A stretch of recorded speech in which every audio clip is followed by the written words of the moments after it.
கல்வியியல் கல்லூரி கோவை. இன்னைக்கு நம்ம பாலினம் கல்வி மற்றும் சமுதாயம் அப்படிங்கிற பாடப்பகுதியில் ஒரு ஆய்வு மேற்கொள்ள போகிறோம். அது என்ன ஆய்வு? பாதுகாப்பு. பாதுகாப்புனா என்ன? நம்மளுடைய அடிப்படை தேவைகள் என்ன? உண்ண உணவு, உடுக்க உடை, இருக்க ஒரு இருப்பிடம் அல்லது பாதுகாப்பான ஒரு வீடு, இந்த மாதிரி இருக்கிறது தான் நம்மளுடைய அடிப்படை தேவைகள்.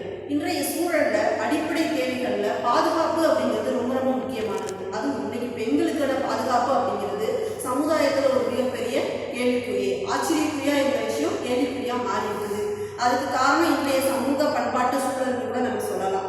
இந்த சூழலில் பார்த்தீங்கன்னா பணிபுரியக்கூடிய இடத்துல, வீட்டில், பள்ளி சூழலில், சமுதாய சூழலில் பெண் குழந்தைகளுக்கான பாதுகாப்பு குறித்து இன்றைய சூழலில் நான் என்னுடைய மாணவி சுகாஷினி பேச போகிறாங்க. பாதுகாப்பு அப்படிங்கிறது மட்டும் இல்லாமல் பெண் குழந்தைகளுக்கான விழிப்புணர்வு கொடுத்த கருத்துக்களும் அவங்க இது ஒரு ஆய்வாக எடுத்து பண்ணுறாங்க. சொல்லுங்க சுகாஷினி.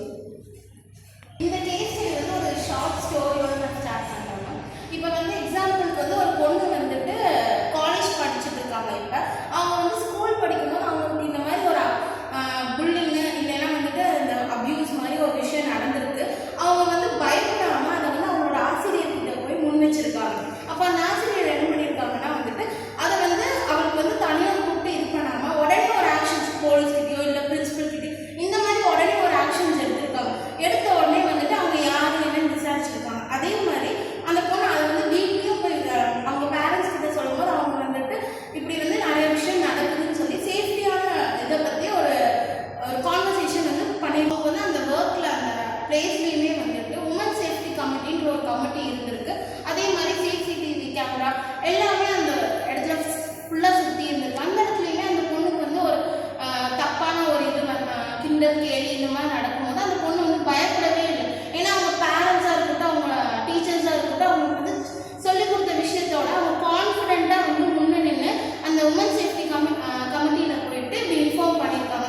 அவங்க உடனே வந்து மேனேஜ்மெண்ட் எல்லாம் கூப்பிட்டு ஒரு ஆக்ஷன் எடுத்து எல்லாமே நடந்திருக்கு. ஸோ இதுல இருந்து நம்ம என்ன புரிஞ்சுக்கிறோம்னா, ஒரு பொண்ணு அந்த பொண்ணு வந்து கான்ஃபிடென்ட்டாகவும் சரி என்னால் பண்ண முடியும் அப்படின்னு சொல்லி முன்னாடி போய் நின்றனால தான் வந்துட்டு அவளால் வந்து இன்னும் வரைக்கும் எல்லாமே சர்வை பண்ண முடிஞ்சது.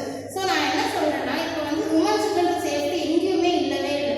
அப்போ நம்ம வந்துட்டு இப்போ ஒரு பையனோ இருக்கட்டும் இல்லை யாரோ நம்மளை டச் பண்ண வரும்போது நம்மளாம் வந்து அந்த இடத்துல வந்து அமைதி ஐயோ இவங்க இது பண்ணுறாங்கன்னு சொல்லி பயந்துக்க முன்னாடி எதுக்கு நீ என்ன சொல்கிறேன்னு சொல்லி ஒரு அடியோ ஏதோ பண்ணட்டும் இல்லை பக்கத்தில் இருக்கிறவங்க கிட்ட சொல்லட்டும். அப்படி இல்லையா இப்போ இருக்கிற கவர்மெண்ட் வந்து சிங்கப்பெளின்ற ஒரு ஸ்கீம் வந்து கொண்டு வந்திருக்காங்க. அது எல்லாருக்குமே தெரியும். அவங்க என்ன பண்ணுவாங்க, அந்த சிங்கப்பெண் ஸ்கீம் வந்து அவங்க ஒரு நம்பரும் கொடுத்துருக்காங்க. 181 ஒரு நம்பர் கொடுத்துருக்காங்க. நம்ம கால் பண்ணால் டக்குன்னு நிமிஷத்தில் வந்து ஆக்ஷன்ஸோட இருக்காங்க. நான் இப்போ தான் ஜஸ்ட் ஒரு ரீல் பார்த்துருந்தேன்.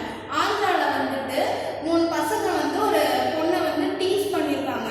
ஸோ அந்த போலீஸ் என்ன பண்ணியிருக்காங்கன்னா அவங்க 3 பேர்த்தையும் நடு ரோட்டில் உட்கார வச்சு காலை நீட்டி உட்கார வச்சு குச்சி எடுத்து அந்த கால்லேயே நல்லா அடியுன்னு அது எல்லா இடத்துலையுமே இப்போ ஸ்ட்ரிக்டாக ஆக்ஷன்ஸ் எடுத்தால் பொண்ணுங்களுக்கும் இன்னும் சேஃப்டி இருக்கும். அதே மாதிரி அவங்க தான் ஆக்ஷன் எடுக்கணும், நம்ம எதுவும் எடுக்கக்கூடாதுன்னு சொல்லி நம்ம பின்வாங்காமல் நம்ம வந்து முன்னாடி போய் நின்று இப்படி ஏன் பண்ணுறீங்கன்னு சொல்லி ஒரு வார்த்தை கேட்டால் பக்கத்தில் எல்லாருமே வருவாங்க. நமக்கு ஹெல்ப்புக்குன்னு சொல்லி பக்கத்தில் நல்லவங்களும் இருப்பாங்க. ஸோ அவங்க நமக்கு ஹெல்ப் பண்ணுவாங்க.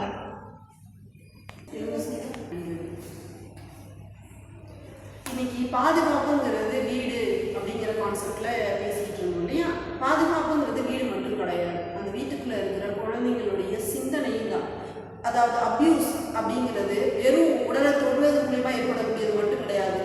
தகாத வார்த்தைகள் பேசுறோம்னா அது அப்யூஸ் தான், தகாத சைகைகள் கண்டோம்னா அது அப்யூஸ் தான் அப்படிங்கிற அவேர்னஸ், அந்த விழிப்புணர்வு இன்றைய குழந்தைகளுக்கு இருக்கணும். அது ஆண் மற்றும் பெண் குழந்தைகள் எந்த குழந்தையாகனா இருக்கலாம். நம்ம கொடுக்கக்கூடிய விழிப்புணர்வு மூலயமா அந்த குழந்தைகள் தங்களை பாதுகாத்துக்கிட்டு தங்களை சுற்றி இருக்கவங்களே பாதுகாக்கணும் அப்படிங்கிற கான்செப்டை கொண்டு வரும். அதனால தான் நான் சொல்கிறேன், பாதுகாப்பு அப்படிங்கிறது வெறும் வெளிப்புற தோற்றத்திலையோ சிந்தனை செயல்பாடுகளே கிடையாது. சிந்திக்கணும் ஃபர்ஸ்ட்டு. அவங்க செய்கிறது சரியா, நம்மளை பார்த்து தவறான செய்தி காட்டுறாங்களா, நம்ம பாதுகாப்பான ஒரு சூழலில் இருக்கிறோமா இல்லையா அப்படிங்கிற சிந்தனை ஃபர்ஸ்ட்டு அந்த குழந்தைங்களுக்கு ஏற்படுத்தணும். அது பள்ளி சூழலாக இருந்தாலும் சரி, குடும்ப சூழலாக இருந்தாலும் சரி, வேலை செய்யக்கூடிய ஒரு சூழலாக இருந்தாலும் சரி, இந்த 3 சூழல்லையுமே அந்த பெண் அல்லது ஆண் குழந்தைகள் தங்களுடைய சூழலில் ஏற்படக்கூடிய பிரச்சனைகளிலிருந்து எப்படி தங்களை விடுவிச்சுக்கிறாங்க அப்படிங்கிறத பற்றி தான் இன்னைக்கு சுகாசினி பேசுகிறாங்க. அது வந்துட்டு இன்னைக்கு சமுதாயத்தில் ஏற்புடையது தான். இன்னைக்கு எல்லாருமே வந்துட்டு பயப்படுற லெவலில் இல்லை, எல்லாருமே தைரியமாக ஒரு பிரச்சனையை ஃபேஸ் பண்ணக்கூடிய அளவுக்கு இன்னைக்கு சமுதாயம் வளர்ந்து வருது அப்படிங்கிறது மகிழ்ச்சியாக இருந்தாலும் இன்னைக்கும் நம்மளுக்கு இந்த பாதுகாப்பு இல்லாத ஒரு சூழலில் தான் நம்ம வாழறோம் இந்த 3லையுமே. ஸோ அந்த சூழலை எதிர்கொள்ள இருக்கக்கூடிய தைரியத்தையும் தன்னம்பிக்கையை இன்னைக்கு குழந்தைங்களுக்கு கொடுக்கணும் அப்படிங்கிறது தான் எங்களுடைய முதல் கருத்தாக இருக்குது. அந்த தன்னம்பிக்கையை வகுப்பறை